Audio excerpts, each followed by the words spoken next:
Hello and welcome back to Walk the Cinema podcast. Today we are going to be talking about One Flew Over the Cuckoo's Nest. So One Flew Over the Cuckoo's Nest is Miles Forman, I think, first Best Picture winner. And I think it's a movie that's really lasted the test of time. Because we watched it in 2022. This came out in 1975. And it still felt very fresh and modern. Mm-hmm. Maybe not necessarily relevant in the sense of setting, but relevant in that its themes and messages are pretty much still the same. And visually too, like the filmmaking aspect of it, because they went with, since it's an institution that has uniforms, no one looks, out of place even now, because they're dressed in a way that doesn't age. Mm-hmm. It's filmed in a way that doesn't age either. There's no special effects or the use of music is really good. And thematically, it still stands, right? Mm-hmm. It is a movie about how society treats outsiders. Yeah. And just the plotline in general, it's about this man played by Jack Nicholson, a pretty young Jack Nicholson from what we know of him today. Yeah, Jack Nicholson after his cheaper movies that he used to do, a lot of people remember him for Easy Rider and stuff like that, which is not a great look at the time. Mm-hmm. Not a great dramatic look. Yeah. So it follows Jack Nicholson's character who is in a work camp for a crime that's pretty unsavory, I'd say, to some degree. And he gets out of going to the work camp by kind of acting like he's insane. Or saying that he, needs to be in a mental institution to try and get out of it. Because he's under the impression that if he gets sent to the mental institution, he'll be able to be released from there once his sentence is up. Yeah. That's what he believes. And we kind of find out later that that's not how it works. That's not how it works. If you're arrested, there's a certain amount of days. But if you go to the institution, if you're committed to the institution, that they release you whenever they think it's appropriate. But so he meets all these kind of colorful characters of men that all have different stories. One has a stutter. Yeah, this is a great cast of younger actors that would turn out to be, bigger names. Like Christopher Lloyd and Danny DeVito are pretty obvious. Yeah, I didn't even recognize Danny DeVito because he's so young in this. Yeah, he's a little taller. Yeah. But what I found surprising about these characters is how I've never seen anyone complain that this is exploitive in any way. Which is usually something you're gonna get if you're making a movie about poor people or about instituted people, any minority or outsider. A lot of people are gonna say that you're exploring these people for your movie or this type of, and this I never seen, and it's probably because they're not feeling very exploitive throughout. It feels like a fair portrayal, right? Yeah, and it's not played for gags. It's not played for pity. Yeah, you don't pity any of these people, I don't think. You obviously kind of empathize with some of their plights, you can kind of agree that they might be a little off, or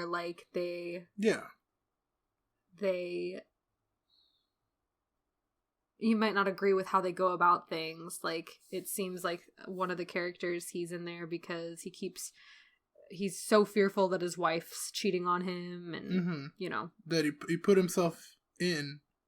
I think he put himself in because he knows the way that his brain is operating is not good for him and not normal in society.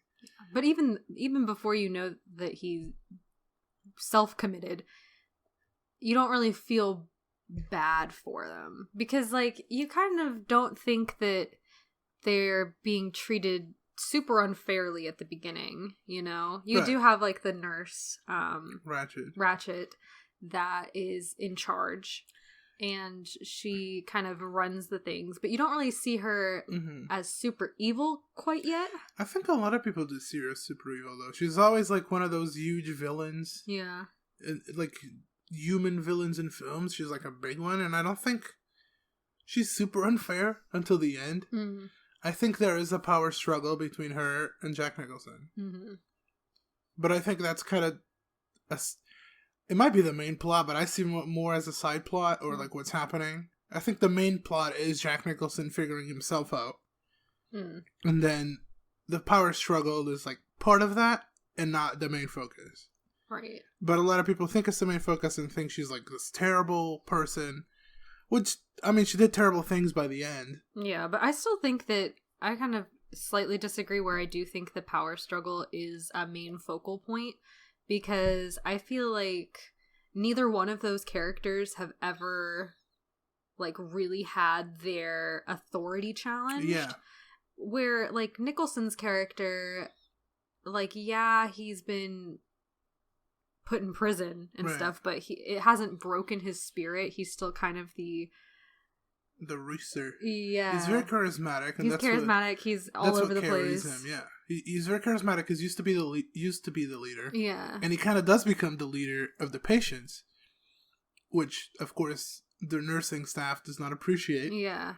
And with the nursing staff, with Nurse Ratched, she's used to having the reins of the operation. Yeah. And she kind of needs to in this situation. She can't have these patients that are maybe even have violent tendencies potentially for some of them. Mm-hmm. You know, she can't have them disrespect her or feel like they have more power. Yeah, you can't run an institution where the people there don't do what they're supposed to be doing there. Mm-hmm. Right? They need to take their meds and they need to be calm. And in a way, like, a lot of people paint this type of institution where, like, they give you drugs so you're like a zombie. Mm-hmm. Which, yeah, I guess it's bad, but you also can't have them being unruly and trying to break out and having parties. Yeah. Because that defeats the purpose of why they're there. But Nicholson doesn't see it like that. He sees it as they gotta find themselves. Yeah. And be who they are. Yeah, because you can see that, like, the ones that are there for the therapy, like, most of them don't really have, like, gigantic mental issues that require, like, 24-hour care, like some of the other ones that kind of do have those types of mental challenges where they have delusions or, like, they can't function by themselves, you know? Like, they're different in the sense of, like, they're here because they want to be. Because they need help. Yeah, but they can live, like, out in the real world, quote unquote. Yeah, a lot of them did. Yeah. But they felt like they didn't want to be the way that they are. Yeah. And Jack Nicholson thinks they should be the way they are. But I will... Not mentally ill, but, you know, not being a zombie that follows the nurses. And I will say that, like, it's kind of towards the beginning when they are passing out the medication and one of the patients asks, like, what is this? And the younger nurse, I can't remember her name, but she just says it's medicine, it's good for you, which this was in the 70s. It's a mental institution, or I guess it's set in the 60s, but it came out in the 70s. Mm-hmm. Like, yeah, mental institutions kind of were just like, take your medicine, you don't need to know what's going on. Yeah. But, like, I feel like in those patients that are lucid and they're on their own volition, like, you should be transparent as a I mean, yeah, it's a different era. You know? When the book was written, I don't really know how institutions like this worked. Yeah. Right? But, like, we always get the picture that they're very careless. Yeah. They just kind of wanted to have everyone in line. Yeah. And hopefully they would figure it out. Mm. But, you know, there's a lot of horror stories from mental institutions throughout all the decades. Yeah. Still now. Yeah, because I feel like because they are the outsiders. Yeah, mentally ill patients specifically, like, it's not very... There's not a lot of specialists that specialize in that, I guess, and it's very hard to medicate them, because there is obviously something wrong, like, with inside their brain, especially, like, severely, like, paranoid people and, you know, just with those kinds of conditions, it is kind of hard to determine what exactly is the cause of it and like what medications or what therapies are not going to cause more harm. Right. You know? And I still think today, like, we're not very good. No. We're not very good at it, because you can take, like, the VA kind of situations where a lot of the patients do suffer from, like, PTSD and, you know, undiagnosed mental conditions.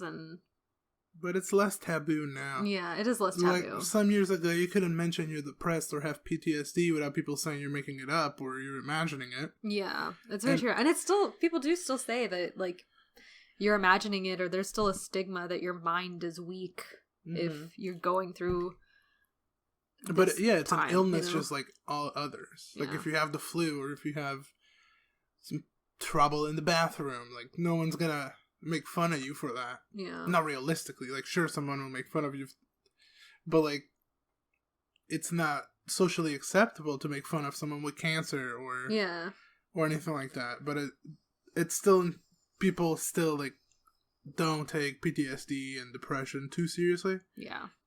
But, like, with this movie, it does still kind of, that's why it feels so relevant, because you still have these kind of outsiders that are treated poorly. Mm-hmm. But it's not even about them being mentally ill. They're just a representation of all outsiders. Mm. I think all outsiders are treated differently, regardless of why they're outsiders, right? Yeah. Like, countercultures and poor people, homeless people, and in this case, mental patients. Yeah. They're treated like they're kind of subhuman. Yeah. Where the nurse tells you to do something, they expect you to do it and not question it. Yeah. And Jack Nicholson's character kind of decides that he's going to make the best of this, like, situation. It's kind of, for him, it feels like it's kind of a vacation from prison. Yeah, and he takes it as a challenge, kind of, to defy Nurse Ratched. And I think he does develop a bond with all of these, especially Chief. Yeah, of all of these fellas, and Chief's a character that, like, I really enjoyed. Yeah. Like, that was great. He's a really good actor, too. Yeah. His movements when he was pretending to be, like, dumb. Yeah, like, dumb and dumb. Like, the way he moved was, like, really good. Mm-hmm. It was, like, very comedic. It portrayed it without, like, being over the top. Yeah. Like, you didn't have to tell me, like, oh, he's really dumb and can't do anything, because just the way he moved kind of implied that he's just following someone or something. And I really liked how he revealed to Jack Nicholson that he could actually hear and speak. He just, chose not to. Well, he chose not to. It's kind of his disguise, I guess. Yeah. Because, I mean, I guess he's there for the same reason Jack Nicholson is there. Yeah. They committed a crime, and I'm going to act like I need to be in a mental institution instead of in jail. Yeah, and I feel like with him, too, like, even though he is part of this other, he's also has another part that is even more of an other, because I think that him being Native American would add to his treatment there. Right. Where, like, if he just acts like he's deaf and dumb, then people don't bother him. Mm-hmm. Like, they won't be mean to him, or they won't try anything with him. Right. He's also really big, and it can be, like, intimidating. Yeah. If he's, like, imposing himself. Yeah. So I think that the part of his character trait is he just wants peace. Yeah, just wants to go back, because he's never gonna leave. Yeah. Because, he's in there for murder. Mm-hmm. And they think he can't talk or hear, so he's always going to be there, but rather be there than in prison. Yeah. Well, by the end, of course, he's not there. He escapes. Yeah, he does escape after. Well, we'll talk about it more as we, like, go through it. But, as the movie progresses, Jack Nicholson breaks everybody out of prison pretty much to take him on a nice little boat ride. Well, they're going on some field trip type thing where he's not going, but he jumps over. And Chief is not going either. Chief helps him jump over. Mm-hmm. And then everyone else is in the bus he stole. Yeah.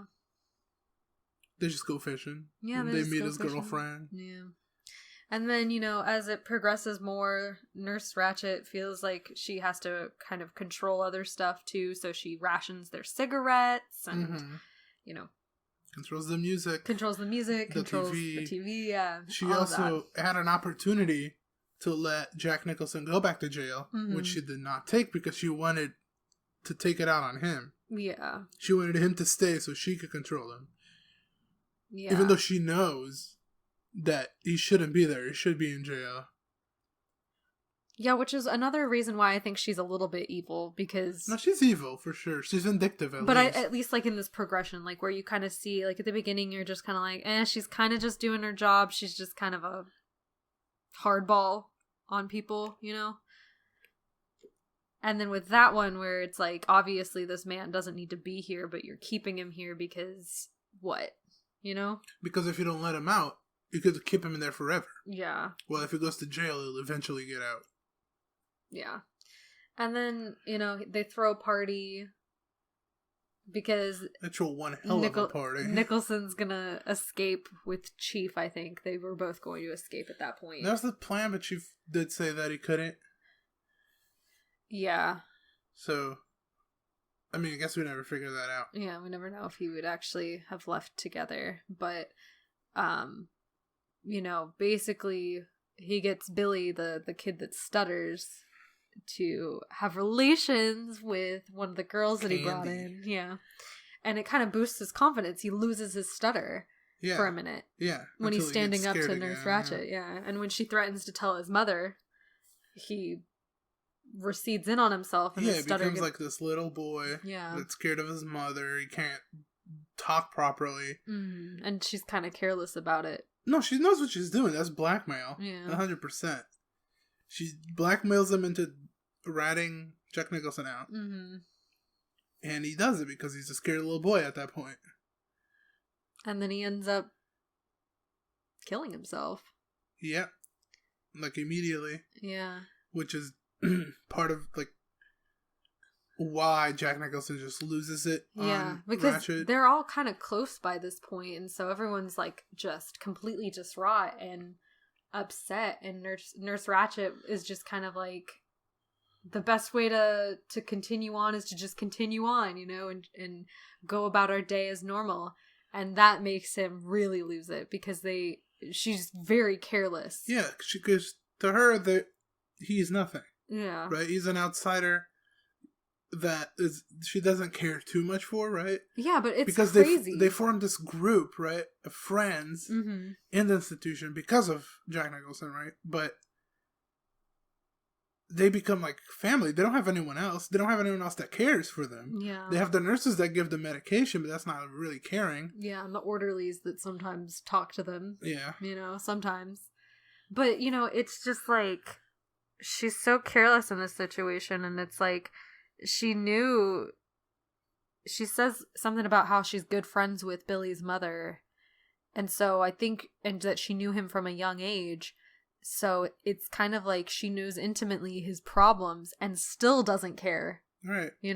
She's just trying to get her way at that point. Yeah, and we see, like, earlier in the movie, she was really pushing on him to a point where he really didn't want to speak, but she just kept going and going. It's kind of like, it's an odd relationship. You have to think about, like, why is she picking on this one kid so bad? Like, what is her goal? Breaking him while they're young? I guess, but it just feels vindictive. I don't know. Yeah.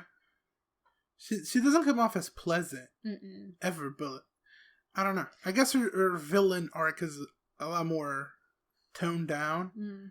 Like, she does evil things, but they're not as obvious until it all wraps up. Yeah. And then Jack Nicholson loses it at her and tries to strangle her. Almost kills her. Yeah. Breaks her neck, I think. And then because of that, they give him a lobotomy. Yeah. And that causes him to be, like... A vegetable. Yeah. He can walk, but he can't think. Yeah. He's become what Chief pretends to be, kinda. Yeah, a little bit. And Chief and him had a moment where he was talking about his father and how he was also, mentally ill, and how just turned him into somebody that he couldn't recognize. And so it kind of alludes to the fact that he mercy killed his father. Yeah. And that's why he's in jail. And he does the same thing with Jack Nicholson because he kind of sees the correlation. Because at that point, Jack Nicholson has nothing to live for. Yeah. The character has nothing to live for. They took everything that he had, Yeah. They took his freedom and they took his thoughts, his self-identity. Yeah. And he became just another person that's there, takes his pills every day, and nothing else happened. And Chief wouldn't let him live like that. Yeah. And then Chief escapes because he doesn't want to live. Mm-hmm. He doesn't want to also be potentially in that situation either. Right. It's a great movie. Yeah, I really enjoyed it. It lasted the test of time, and I think he forever will. Yeah. Because there will always be outsiders. And then this was shot and produced in a way that makes it timeless. Yeah. And there's like comedic elements it's sprinkled throughout. It's funny and lighthearted at points. It's like when Chief reveals that he can hear and he can speak. Mm-hmm. He gives him a piece of gum, or Jack Nicholson gives him a piece of gum, and he's like, "Thanks." And Jack is like, "What?"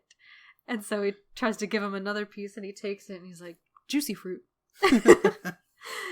And that just really made me laugh. Cause, who doesn't like juicy fruit? Juicy fruit's awful, but it's like a nostalgic gum, It's fine. It's the kind of gum you take with you to school. Yeah, this movie's good, but there's a lot of... Well, not a lot, but some moments I don't love. I don't really love that.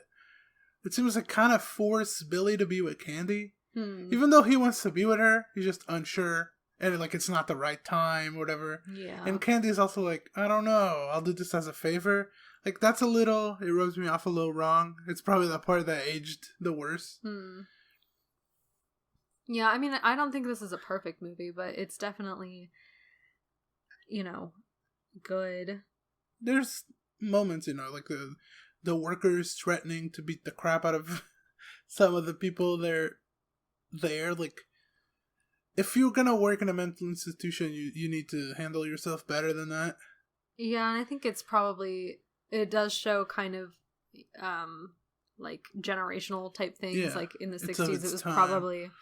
That's probably what was happening. And I can't speak to how it is today in those types of institutions, but I would hope that there's at least a little bit less of that and better safety practices, But without watching Amadeus, this is my favorite Miles Forman. Milos Forman. He's kind of a letdown sometimes. I don't really like a lot of his American movies, but yeah, this is good. It deserved the Best Picture it got. I don't know if it deserved like the whole sweep of the Big Five, because this got actor, actress, director, screenplay, and film. This was a good year for film. Like, I really love the Rocky Horror Picture Show and Mirror, but yeah, 8 out of 10. I think I dropped it from a 9. It could go back to a 9. It's definitely not like close to a 7 at all. So I like it. It's a great Best Picture. Yeah, and just to kind of talk about like all the awards it got at the Oscars, I feel like both the woman that played Nurse Ratched and Jack Nicholson did like just an amazing job with this, because I genuinely hated Nurse Ratched. Like, she did so good in that role. Yeah, we barely talk about how good the acting is in this because it feels so natural. You kind of forget they're acting. Yeah, it is very well acted. Yeah, it's very well directed. It's very well shot. It's very well written. So it should be the perfect movie, I guess. But it also needs to connect with you in a way that makes it super special.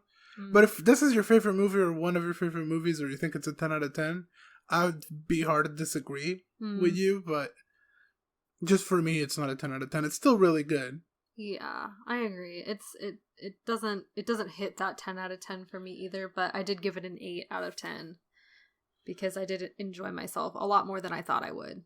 And a lot more than I even thought I would, like, in the first couple scenes of the movie. I was like, I'm not gonna like this character. Yeah. But at the end, you kind of have a love-hate relationship with Jack Nicholson's character. What you said about enjoying it more, I've seen this before, but I also enjoyed it more than I thought I would, even though I knew I liked it. Mm-hmm. I just don't remember why I liked it so much. And I think this movie does that to me. Mm. Where, like, if you don't watch it for a year, you kind of forget why you like it. And then you watch it, it's like, oh yeah, the acting is so good. Every actor in this is so good at it. Like, there's so many, and they're all so good. Like, that's pretty incredible. Like, it's a great achievement that you managed to get that out of everyone. Literally, there's no bad performances in this, or like even mediocre ones. Yeah, everyone does a really solid Everyone job. with speaking roles is a great job. But I think that we will wrap this episode up. Don't forget to like, subscribe, leave us a comment if you want, and we'll see you next time.